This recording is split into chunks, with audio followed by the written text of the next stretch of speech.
Hello everyone, कैसे हैं आप सब। उम्मीद है अच्छे होंगे और अच्छे ही रहना है। तो ये आज सुबह सुबह की आप पिक्स देख सकते हैं। सुबह उठे तो आंखें खुली की खुली रह गई कि कैसा मौसम है ज़बरदस्त। आसपास हर जगह जो है पहाड़, वो भी बर्फ़ के। तो कुरुक्षेत्र की गर्मी को छोड़कर हम कालपा कल रात 6 बजे पहुंच चुके थे। मतलब अंधेरा भी, क्योंकि ये हरा भरा एरिया है तो अंधेरा बहुत जल्दी हो गया यहाँ पर।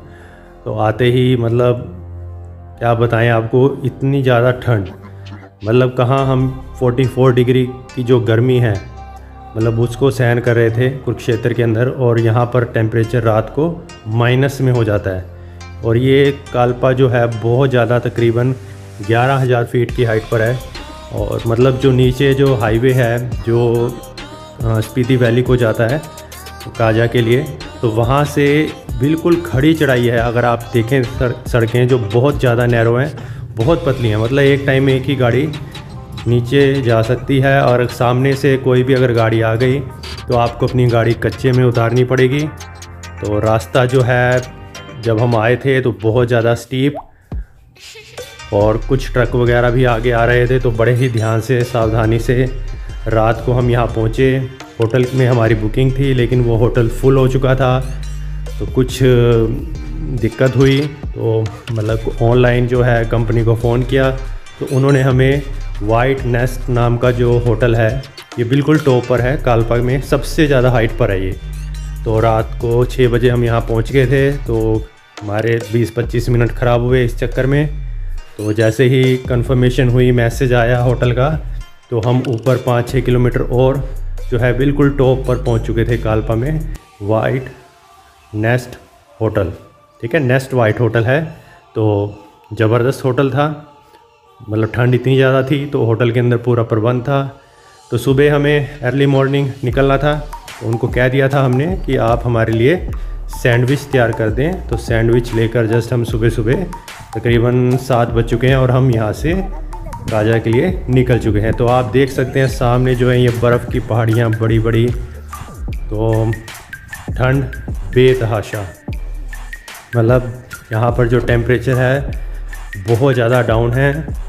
मतलब आपको गर्म कपड़े जो हैं वो ज़रूर साथ में लेके आने हैं जब भी आप इस तरफ आएँ। ये ना सोचें कि जून का महीना है, आप खुद सोचें कि माइनस टेम्परेचर के अंदर, हमारे कुरुक्षेत्र में तो कभी माइनस में टेम्परेचर गया नहीं है, लेकिन माइनस टेम्परेचर के अंदर क्या हालत होती है तो आप सोच सकते हैं। तो यहाँ पर पूरा प्रबंध था, हीटर वगैरह भी थे, तो कोई दिक्कत नहीं आई हमें, क्योंकि सारा एरिया आसपास जो है मतलब बहुत ज़्यादा बर्फीले पहाड़ हैं। आप देख सकते हैं कि बहुत ही ठंडी हवा जो है यहाँ पर चलती है। तो अब हम शुरुआत कर चुके हैं डे 2 की। तो कालपा से हम निकल चुके हैं। कालपा से नीचे ये सारी की सारी अब हमें उतराई करनी है, तकरीबन 13 किलोमीटर की। तो पहले रिकोंगपियो आएगा, तो यहाँ पर पेट्रोल पंप वगैरह देखते हैं, अगर मिला तो ठीक है, नहीं तो नीचे जो है बिल्कुल डाउन में वहाँ पर हमें पेट्रोल पंप मिलेगा, तो वहाँ से हम गाड़ी में डीज़ल जो है वो फुल करवा लेंगे। तो यहाँ पर हमें रिकोंगपियो में जो एक पेट्रोल पंप था तो पता चला कि वो बंद है, तो हम आगे निकल चुके हैं। तो हमने नीचे जो है पूल से मतलब गाड़ी में डीज़ल जो है वो भरवा लिया है। तो मतलब ये लास्ट स्टेशन था पीछे जहाँ से हमने डीज़ल भरवाया। इसके बाद का जो रास्ता है, जैसा कि मैंने आपको पिछली वीडियो के अंदर बताया था, बहुत ही ज़्यादा कठिन होने वाला है। और हमें रास्ते में खाने पीने की चीज़ तो दूर की बात, मतलब कुछ भी नहीं मिलेगा, होटल तक भी नहीं मिलेंगे। तो बहुत ही मतलब रेयर चांसेस हैं कि आपको कोई छोटा मोटा कोई स्टॉल वगैरह मिल जाए, क्योंकि जो आप देखेंगे अब एरिया, जो असली एडवेंचर है वो आज पूरा दिन आपको देखने को मिलेगा। कैसे पहाड़ हैं, कैसी लोकेशन है, पथरीले पहाड़, हरियाली टोटली ख़त्म हो जाएगी। और मतलब आप फर्स्ट टाइम मेरी वीडियो के अंदर ऐसे ऐसे नज़ारे जो हैं वो देखेंगे। और जो डेंजरस रोड्स हैं, खतरनाक रोड, मतलब यहाँ तो बिल्कुल एक्सपर्ट, जिसको गाड़ी अच्छे से चलानी आती है वो ही लेकर आए। और गाड़ी की जो कंडीशन है वो भी अच्छी होनी चाहिए। अगर आप सोचते हैं कि मेरे पास पुरानी गाड़ी है और उसमें थोड़ी बहुत दिक्कत है तो मैं उसको यहाँ लेकर आ जाऊँगा, कोई बात नहीं, तो ऐसा बिल्कुल ना सोचें। बहुत दिक्कत आती है इस रोड्स के ऊपर। आपको बीच बीच में अच्छी रोड्स भी मिलेंगी। और अभी आपको थोड़ी देर में, क्योंकि हमें जैसा कि पता है कि आगे एक पॉइंट आएगा, वहाँ पर हमें 10 से लेकर तकरीबन, जैसा कि हमने सुना है कि 10 से 1 या 2 बजे के बीच में वो रास्ता बंद हो जाता है। तो वहाँ पर सड़क को चौड़ा कर रहे हैं ताकि रास्ता बने, क्योंकि लैंडस्लाइड भी होती रहती हैं और स्पेस बहुत कम है। तो जगह जगह आपको नहीं तो जाम मिलेगा। तो कोशिश करें कि जब आप कालपा से निकलें तो वो सुबह अर्ली मॉर्निंग 6-7 बजे, 8 बजे, इसके बाद अगर आप निकलेंगे तो गाइस आपके 3-4 घंटे जाम में लगने वाले हैं। जाम का मतलब ये है कि रास्ता जो है वो ब्लॉक कर देते हैं और जो सड़क के बीच में आपको माइंस लगा देंगे, विस्फोट करते हैं। तो इसलिए रास्ते को रोक देते हैं कई किलोमीटर तक, ताकि आप देख सकते हैं कि जो पहाड़ियाँ हैं बिल्कुल पथरीली पहाड़ियाँ हैं, तो इनको माइंस के ज़रिए यहाँ पर ब्लास्ट करते हैं और रास्ता बनाते हैं, क्योंकि और कोई चारा है नहीं। और सड़कें जो हैं वो ऐसी हैं कि बिल्कुल स्पीति, जो अब यहाँ पर जैसे हमारी राइट में आज आपको सतलुज नदी दिखेगी, बीच में गाड़ी रोकेंगे तो आपको दिखाएंगे कि लोकेशन यहाँ की। तो बिल्कुल साथ में हमारे सतलुज नदी चल रही है, बहुत तेज़ बहाव है, शोर बहुत तेज़ है। और सड़कों की जो हालत है इस रोड पर बहुत ज़्यादा बुरी है। मतलब आप दूसरे गियर से ऊपर तो गाड़ी को लेके जा ही नहीं सकते, क्योंकि बाउंस बहुत ज़्यादा हो रही है। और अगर आपकी गाड़ी ट्यूबलेस है टायर तो बहुत ठीक है, क्योंकि यहाँ पर ये नहीं पता कि कोई भी पत्थर आपके टायर को फाड़ भी सकता है। तो बड़े ही ध्यान से ये जो रोड है इसको हम कवर करेंगे, कोई जल्दबाजी नहीं। आज 200 किलोमीटर का सफ़र है और स्पीड जो है वो हमारी 40 से ऊपर तो हम सोच ही नहीं सकते, क्योंकि हम आज हाई एल्टीट्यूड पर जाएंगे और तकरीबन हम 12,500 फीट तक जाएंगे। अभी तो बीच में हमारे पास नाको जगह आएगी, तो वहाँ की जो हाइट है वो बहुत ही, जैसा कि देखा है सुना है, बहुत ही ज़्यादा स्टीप है। अच्छी गाड़ियों के बाजे बजाते हैं, मतलब जवाब दे देती है। तो देखते हैं कैसा माहौल बनता है आगे जाकर, कैसी कैसी रोड्स हैं। पहला एक्सपीरियंस है, मैं और मेरी फैमिली और बदर-इन-लॉज़ विष्णु हमारे साथ है। तो देखते हैं आज का जो एडवेंचर है, और मेरे साथ आप भी देखेंगे और आप भी इंजॉय करेंगे। देखें ये लोकल गाड़ी जा रही है सुमो। तो देखें ये जो लोकल हैं इन्होंने 10-15 किलोमीटर जो आसपास गांव होते हैं वहीं तक जाना होता है, तो ये बीच में अपनी गाड़ी को भगा लेते हैं, क्योंकि ये हैबिचुअल हैं ऐसी रोड्स के ऊपर। तो हमें इनके साथ कोई कंपटीशन नहीं करना।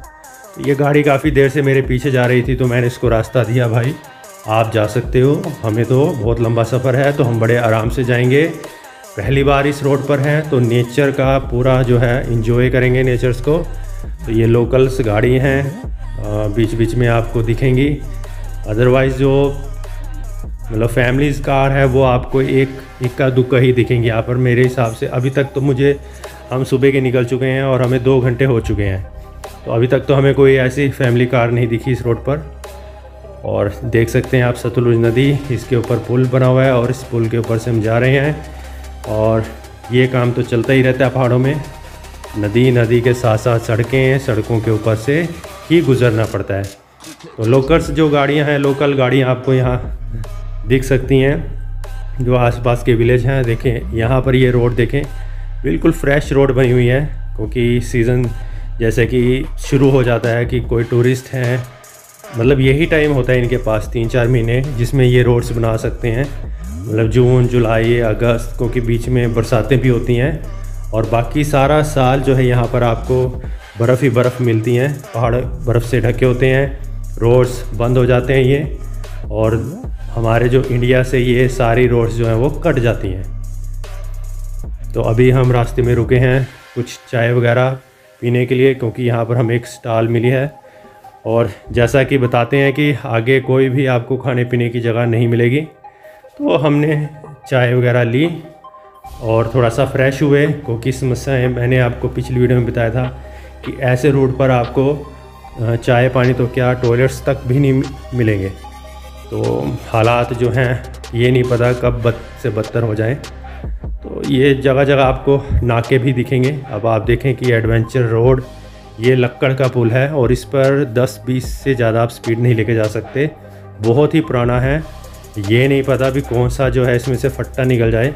जैसे फट्टे होते हैं उनको आपस में जोड़कर पुल बनाया गया है। और गाइस ये बहुत लंबा पुल है क्योंकि इसमें वन वे है, एक टाइम में एक ही गाड़ी इस पर जाएगी।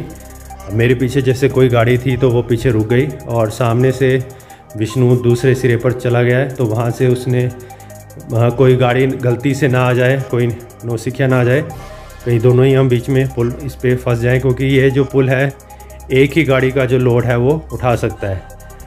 तो विष्णु ने ब्रिज के ऊपर कैमरा रख दिया ताकि एक बढ़िया सा जो है व्यू आए, वो आप वीडियो में देख सकते हैं।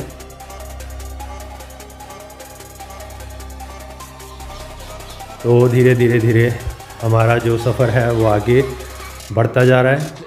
यहाँ थोड़ी सी हमें हरियाली दिखी है, लेकिन आगे जो हरियाली है वो बिल्कुल नज़र नहीं आएगी। हरियाली का नामो निशान मिट जाएगा, क्योंकि ये जो आगे के एरिया हैं ये बर्फ़ से ढके रहते हैं। इस सीज़न के अंदर जैसे कि बर्फ़ पिघल चुकी है तो रास्ते खुले हुए हैं, तो आजू बाजू की जो पहाड़ियाँ होंगी ऊंची, वहाँ पर तो बर्फ़ दिखेगी हमें। तो लेकिन जो रोड्स हैं ये रास्ते अभी खुल चुके हैं। और जैसे मैंने आपको बताया कि मानसून की शुरुआत हो चुकी है, तो आने वाले टाइम में यहाँ पर ये रास्ते जो है बिल्कुल अनसेफ़ है। मतलब यहाँ पर आना मतलब समस्या को निमंत्रण देने वाली बात हो जाती है। तो मानसून के अंदर अवॉइड ही करना है आपने कि मानसून के समय पर आप हिली एरियाज़ की तरफ मत जाएं, क्योंकि जैसा कि आप उत्तराखंड में देखते हैं कि लैंडस्लाइड जोन है और पहाड़ गिरते रहते हैं। तो यहाँ पर जो कंडीशन है रोड्स की, अभी तक तो बीच में ख़राब दिखी थी स्टार्टिंग में, और अभी थोड़ी सी रोड ठीक दिखी है। लेकिन यहाँ पर रोड्स जो है काम लगातार चलता रहता है, क्योंकि पहाड़ ऐसे हैं इनको जब तक काटा ना जाए तो रोड्स जो है वो नहीं निकलेंगी। तो इनको काट पीट कर ही जो है वो रोड्स बनाई जाती है। और रोड्स जो है बनती हैं, टूटती हैं, तो काम जो है वो लगातार करना पड़ता है। अब आप देखेंगे आगे कि रोड्स जो हैं वो बहुत ही ज़्यादा नैरोज होंगी, और उम्मीद है हम ख्वाब संगम जल्दी ही पहुंच जाएंगे। ख्वाब संगम आएगा तो उसके बारे में भी आपको बताएंगे। ख्वाब संगम में जब भी आप इस रोड से जा रहे हैं तो ख्वाब संगम जो है वो ज़रूर रुकें। बहुत ही बढ़िया प्लेस है ख्वाब संगम। वहाँ पर हमें जैसा कि सुना है कि एक स्टॉल मिलेगी जहाँ पर हम चाय मैगी कुछ भी ले सकते हैं। रोड बड़ी ख़राब है, आप देख सकते हैं जो मेरी कार है वो बहुत ज़्यादा बाउंस हो रही है। तो स्पीड जो है बहुत ही मिनिमम स्पीड पर ही आपको गाड़ी चलानी है, क्योंकि ये नहीं पता कि इतनी तेज़ी से जाएं तो कोई पत्थर वगैरह जो है गाड़ी के जो नीचे है चैसी है कहीं उसके साथ टकराए और कुछ भी जो है बड़ा या नुकसान हो सकता है। तो बड़े ही ध्यान से, ओवर स्पीड बिल्कुल नहीं करनी, शांत मन से जो है वो गाड़ी आपने चलानी है। नेचर को देखें, एंजॉय करें, क्योंकि रोड्स ऐसी हैं ये आपको खुद शांत रहने पर मजबूर कर देंगे। आप यहाँ पर आके कोई मतलब किसी तरह की ओवर स्पीड सोचें, रफ़ ड्राइविंग, तो वो तो आप भूल ही जाओ। तो जैसे कि यहाँ पर मैंने आपको बताया था बीच में माइंस ब्लास्ट करते हैं, तो ये ब्लास्ट किया होगा तभी ये पत्थर गिरे हुए हैं। तो ट्रक आएगा कोई, इनको उठाएगा, रास्तों को खोलेगा। तो रास्तों का जो निर्माण है, जो BRO है, बॉर्डर रोड ऑर्गेनाइजेशन, तो ये लगे हुए हैं, जगह जगह आपको दिखेंगे काम करते हुए। और सड़क को जो है चौड़ा करने का काम चल रहा है। जब आप प्लान करें नेक्स्ट टाइम या जब भी आप आएँ तो हो सकता है कि ये सड़कें काफ़ी चौड़ी आपको दिखें। लेकिन जो सोचने वाली बात है या देखने वाली बात हम कहें कि ये इंडिया को कौन सा कोना है। अब ये देखें कि ये माइंस जो हैं ये सरिये के ज़रिए, सरिये में बम लगाकर, और जैसे पहले सुराख कर दिया और सुराख के अंदर बम को फिट कर दिया, तो अब पीछे ये ट्रैफिक को रोकेंगे। अभी जैसे मैं तो आगे आ चुका हूँ, तो इसके बाद जब हम गुज़र जाएंगे तो ये ट्रैफिक को रोकेंगे और ब्लास्ट कर देंगे। तो हम सही टाइम पर पहुँच चुके हैं। तकरीबन 11 बजे से 2 के बीच में ये रास्ता शायद बंद करते हैं। तो अभी 11 नहीं बजे, अभी तकरीबन 10 साढ़े 10 का समय हुआ है। तो हम तो यहाँ से क्रॉस कर गए, लेकिन बड़े सावधानी से। पत्थर जो हैं बहुत ज़्यादा नुकीले हैं, तो बहुत ही अपनी गाड़ी का भी ध्यान रखना है। अगर गाड़ी ठीक है तो हमारा सफ़र भी ठीक है। तो पत्थर बहुत ज़्यादा हैं, तीखे तीखे, अगर आपको वीडियो के अंदर नज़र आ रहे हैं। और देखें ये ट्रैफिक इधर रुका हुआ है, मतलब एक टाइम में आपको एक साइड का जो ट्रैफिक है उसको रास्ता देते हैं। अब ये मेरे लिए रास्ता बहुत कम है और साइड में तीखे पत्थर हैं, तो गाड़ी का टायर जो है वो ख़राब भी हो सकता है। तो रेंग कर थोड़ा सा अब ये साइड वाली गाड़ी आगे गई है, इसने थोड़ा मेरे को रास्ता दे दिया, तो अब मैं भी आगे निकल सकता हूँ। तो उधर सामने अगर आप देखें तो मुझे कुछ अजीब सा लग रहा है कि ये खेल रहे हैं, लड़ रहे हैं, क्या कर रहे हैं। ये लग तो लेडीज़ रही हैं, और ऐसे एरिए के अंदर ना तो आप क्रिकेट खेल सकते हैं ना फुटबॉल खेल सकते हैं। तो हंसी मजाक एंटरटेनमेंट काम के साथ साथ तो भाई करना पड़ता है। और ये देखें आपस में ये अलग सी फुटबॉल हो रही है इनकी लातों के साथ, मतलब एक दूसरे पर लात मार रहे हैं, हंसी मजाक चल रहा है इनका। तो ठीक है, जैसा भी है, ये भी अपने इस जगह पर एंजॉय कर रहे हैं।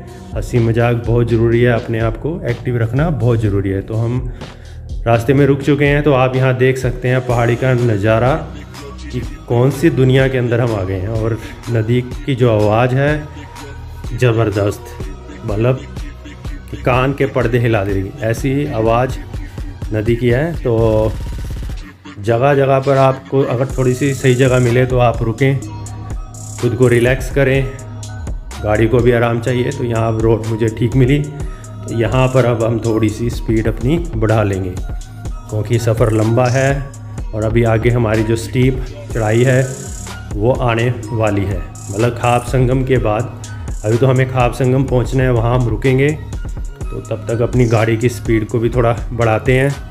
बीच में ये सड़क जो है मज़ेदार जीटी रोड की तरह ज़बरदस्त सड़क बना रखी है BRO ने। और ऐसी सड़कें अगर सारी बन जाएं तो स्पीति आने में क्या मज़ा आएगा, लेकिन ऐसा पॉसिबल ही नहीं है क्योंकि लैंडस्लाइडिंग जोन है। आज ये सड़क है और पता चलेगी कोई 10 दिन के बाद आया है और इस सड़क पे पत्थर ही पत्थर, क्योंकि आप देख सकते हैं जो पथरीली पहाड़ियाँ हैं, पत्थर जो हैं कभी कोई पता नहीं कब नीचे आकर सड़क पर गिर पड़े। तो एंजॉय करें लोकेशंस का, ऐसी वादियाँ जब भी आप आएँ तो खूब इंजॉय करके जाएं। मतलब बोर होने वाली कोई बात नहीं होती क्योंकि ऐसी ऐसी लोकेशन कहाँ देखने को मिलती है अपनी आँखों से। वीडियोस के अंदर तो आप देख सकते हैं, लेकिन जब आप अपनी आँखों से ऐसे देखते हैं तो इसको तो मतलब ये जो पल होते हैं मैं कहता हूँ कि ना भूलने वाले पल हैं।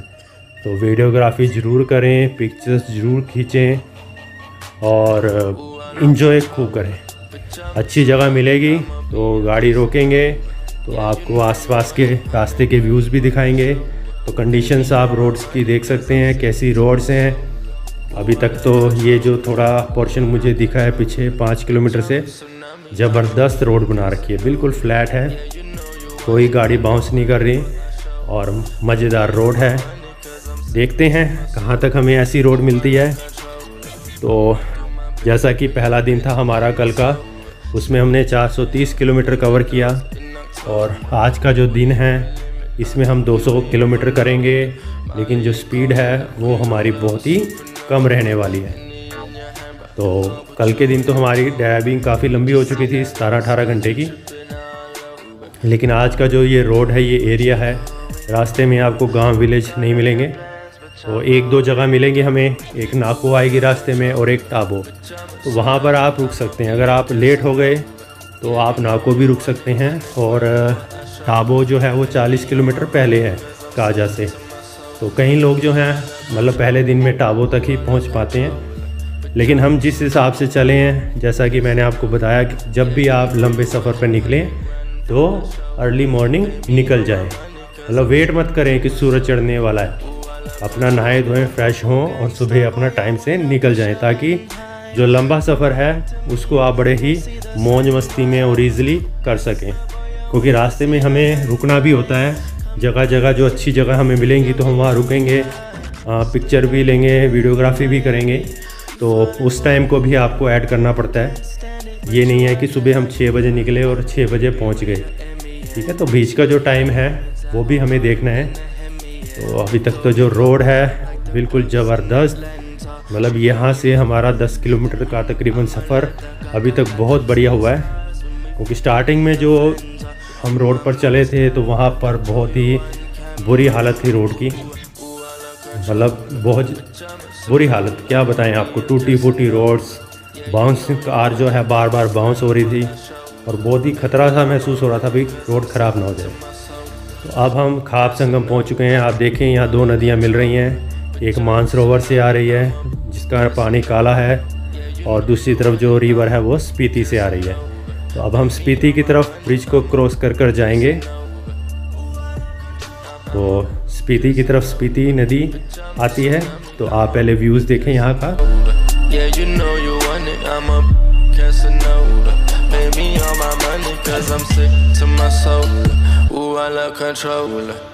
तो ज़बरदस्त व्यू है खाब संगम का। दो नदियाँ आपस में मिल रही हैं, मानसरोवर से आ रही है जी नदी और दूसरी स्पीति से, और दोनों मिलकर क्या बना रही हैं, संगम। तो इस जगह का नाम है खाब संगम। तो ज़बरदस्त है लोकेशन और हवा भी बहुत प्यारी है, ठंडी ठंडी हवा। तो यहाँ पर जब भी आप इस रूट पर आएँ तो यहाँ कम से कम अपना आधा घंटा तो स्पेंड करना ही करना है, अपने आप को रिलैक्स करना है। नदी का पानी देखें जो चाइना की तरफ से आ रही है, ये मानसरोवर नदी, ये डार्क पानी है और जो स्पीति की तरफ से आ रहा है वो बिल्कुल ट्रांसपेरेंट पानी है।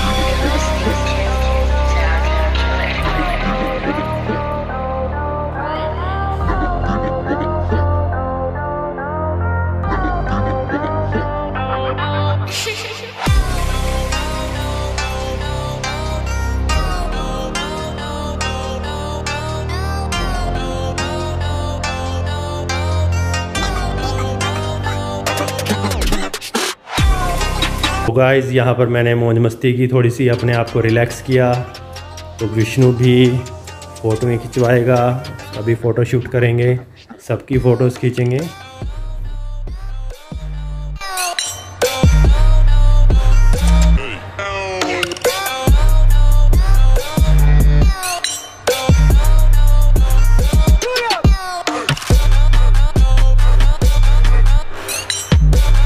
यहाँ की जो लोकेशन है बहुत ही ज़बरदस्त, मतलब इंडिया का ये कौन सा कोना है और हम कहाँ पर आ गए, मतलब आंखों को विश्वास ही नहीं होता। अपने शहर में देखें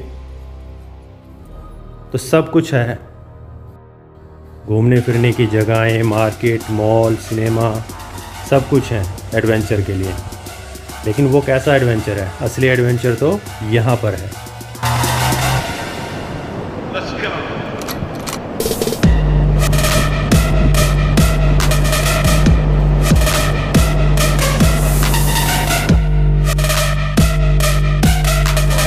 कशिश जो है मैगी खाती हुई, और ये जो शॉप है इसके मालिक, शॉप के भी दर्शन करवा दिए। काफ़ी सामान है इसके अंदर, बिस्कुट, मैगी, आपको फास्ट फूड, मतलब लिमिटेड चीज़ें ही मिलेंगी खाने को, लेकिन बहुत बढ़िया है और देख सकते हैं नज़ारा। तो अब हम आगे की तरफ जो हमारा सफ़र है काजा की तरफ अब हम निकल रहे हैं।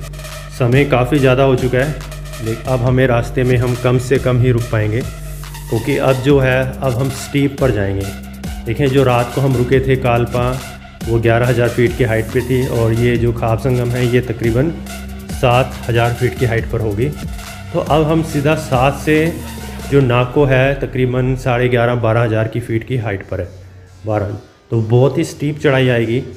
तो यहाँ पर जैसा कि सुना है कि अच्छी अच्छी गाड़ियों के क्या बज जाते हैं, बाजे बज जाते हैं। तो आप देख सकते हैं कि अब हम जो है स्पीति नदी के साथ साथ चल रहे हैं गाड़ी में। तो सड़क यहाँ वाली तो ज़बरदस्त बनी हुई है।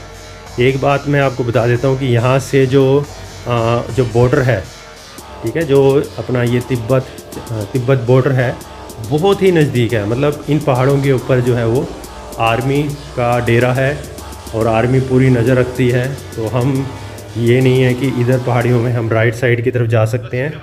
तो ये जो आगे की जो मतलब एक तरह से जो है वो बॉर्डर लाइन के हम पास आ चुके हैं, जो तिब्बत बॉर्डर है, तो हम उसके नज़दीक आ चुके हैं। तो ऊपर मतलब आर्मी वाले जो हैं वो हर तरह की यहाँ पर नज़र रखते हैं। तो यहाँ पर हमें आर्मी की गाड़ियाँ भी दिखेंगी।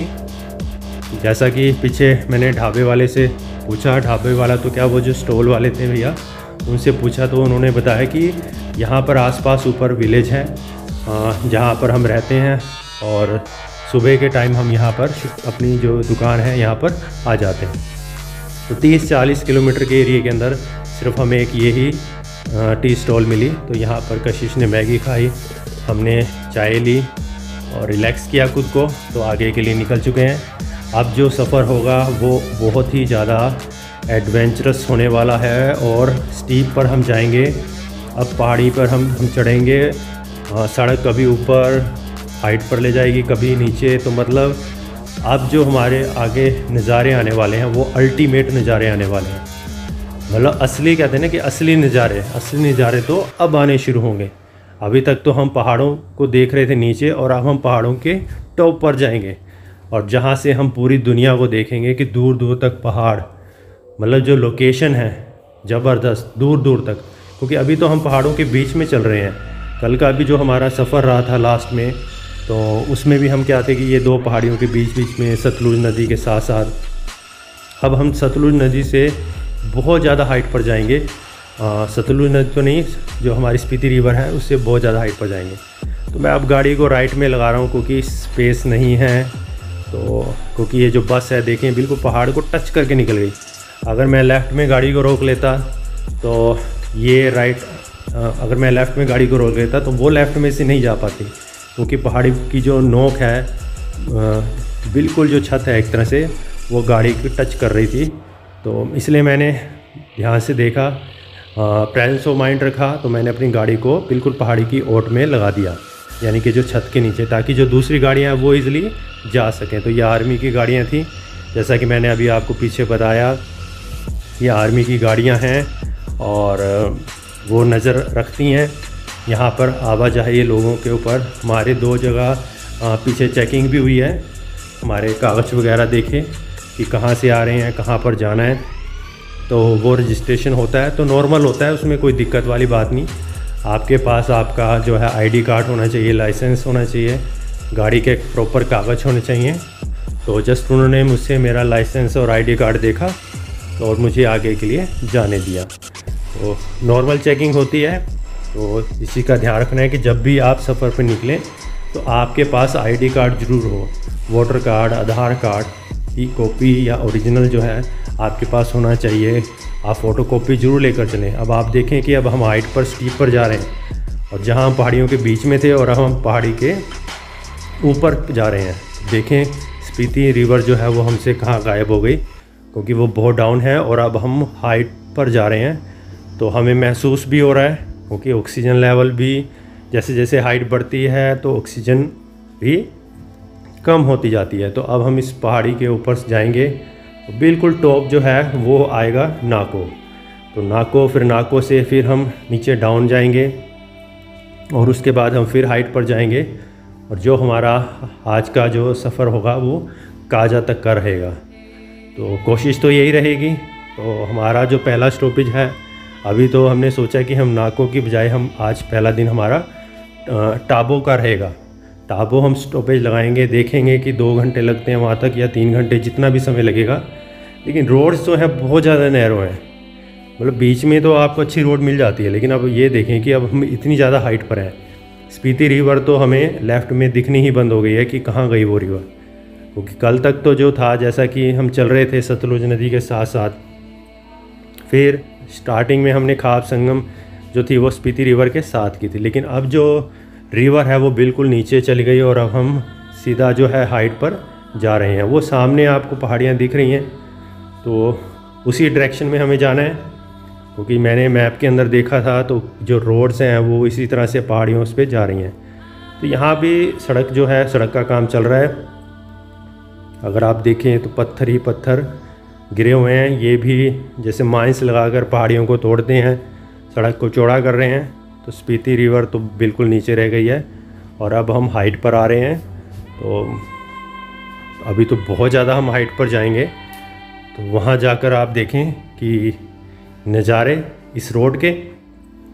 तो ये जो वीडियो है ये 2 चरणों में रहेगी, क्योंकि मुझे नहीं लगता कि इतनी लंबी वीडियो जो है वो कोई देखना आप चाहेगा। तो हम देखते हैं कहाँ तक का हम सफ़र कवर करते हैं इस वीडियो के अंदर। तो अगली जो वीडियो है वो भी आपने देखनी है, क्योंकि असली नज़ारे तो आपको अगली वीडियो में नज़र आएंगे कि जब हम काजा वाले रूट पर जाएंगे, टाबो से काजा।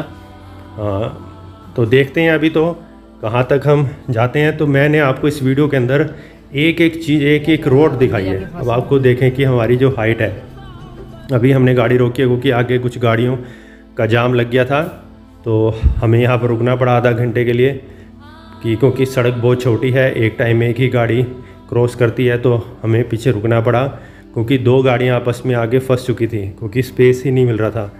और सिचुएशन ऐसी आई कि गाड़ी बैक ही नहीं हो सकती थी, तो जो दूसरी गाड़ी थी उसको बैक होना पड़ा। तो बहुत ज़्यादा हाइट पर हैं गाइस हम, मतलब यकीन ना माने कि ऐसा नज़ारा जो है मैंने अपनी लाइफ में कभी नहीं देखा, और आप भी ऐसा नज़ारा देखो, मैं चाहता हूँ अपनी लाइफ के अंदर। तो फ़िलहाल तो आप ये देखें, ये जो लुक है आप देख सकते हैं हम कितनी ज़्यादा हाइट पर हैं, और पहाड़ी दूर दूर पहाड़ियों पर बर्फ़ ही बर्फ़ टॉप पर है। तो इतनी ज़्यादा हाइट, कोई हरियाली नहीं है। तो लेह लद्दाख जो जा रहे हैं तो वो भी ज़रूर इस एरिया के अंदर ज़रूर आए। बहुत ही पीसफुल एरिया है, कोई शोर शराबा नहीं है। जैसे कि लेह वाले रूट पर तो बहुत सारी गाड़ियाँ जाती हैं, बाइकर्स जाते हैं, तो मतलब पूरा रश रहते हैं वहाँ पर। रास्ता भी बहुत लंबा है, लेकिन ये है कि ये जो हाइट है ये लेह से बहुत ज़्यादा हाइट पर है। जो लेह जाते हैं वो तो धीरे धीरे पहले कश्मीर से आगे जो श्रीनगर है, श्रीनगर से आगे सोनमर्ग और फिर कारगिल, तो उस तरह का जो वो रोड है वो फॉलो करते हैं। लेकिन ऐसी हाइट आपको उधर नहीं मिलेगी। लेकिन यहाँ पर तो क्या है कि जैसे कल हम थे कुरुक्षेत्र और आज हम कहाँ पहुँच गए हैं, अभी हम नाको की तरफ जा रहे हैं, नाको से टाबो, और आज हमारा काजा तक, यानी कि दूसरे दिन के अंदर ही हम इतनी ज़्यादा हाइट पर पहुँच गए हैं। तो ऐसा उधर पॉसिबल नहीं है, क्योंकि अगर आप उधर जा रहे हो तो उधर वाले रूट में आपको कम से कम जो है 10-15 दिन का सफ़र रखना पड़ेगा। तो इधर हमारा भी जो सफ़र है, कोशिश तो है कि हम इसको 5 दिन के अंदर कंप्लीट कर लें। तो देखेंगे बाकी कितना समय लगेगा। हमने 2 डेज़ एक्स्ट्रा भी रखे हुए हैं भाई, हमारे साथ जो है कोई दिक्कत ना हो, समस्या ना हो, क्योंकि आप अनजान एरिया में जा रहे हैं तो हम कुछ नहीं कह सकते कि वहाँ कितना समय लगेगा।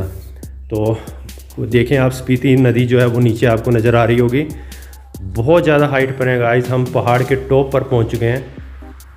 और यहाँ का जो ऑक्सीजन का लेवल है, देखिए छोटी जो गाड़ियाँ होती हैं वो उनका यहाँ पर बुरा हाल हो जाता है, क्योंकि बहुत ज़्यादा हाइट है और गाड़ी भी जो है वो भी ऑक्सीजन मांगती है।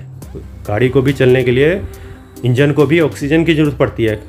तो मेरे साथ जो है कुछ साथी हमें मिले, तो वो आल्टो कार लेकर काजा की तरफ जा रहे हैं। तो उनकी जो गाड़ी है वो बीच में इतनी ज़्यादा गर्म हो गई, तो मैंने उनको कहा कि अपना बोनेट खोलें, और उन्होंने बोनेट खोला तो 5 मिनट के अंदर उनका इंजन जो है वो ठंडा हो गया। तो आप सोच सकते हैं कि बाहर जो ठंड है, बहुत ज़्यादा ठंड है बाहर, और ये दोपहर का समय है। अगर हम दोपहर का समय अपना कुरुक्षेत्र की बात करें या दिल्ली की बात करें तो वहाँ टेम्परेचर होगा 40 डिग्री से अबव, और यहाँ पर इस टाइम नॉर्म जो टेम्परेचर है वो 3-4 डिग्री है इस हाइट पर, और बहुत ज़्यादा ठंड है। तो उनकी जो गाड़ी है, मैंने उनको आइडिया दिया कि अपना बोनेट खोलें और गाड़ी को ठंडा होने दें। तो ठीक है, बढ़िया हुआ उनके साथ, आइडिया पसंद आया, गाड़ी उनकी ठीक हो गई। तो वो भी हमारे पीछे पीछे चल रहे हैं, लेकिन हमारी गाड़ी ठीक है। तो हमने तो आज का टारगेट लगा रखा है काजा का। तो ये हमारा आज डे 2 पार्ट 1 कंप्लीट। तो जल्दी ही मिलेंगे।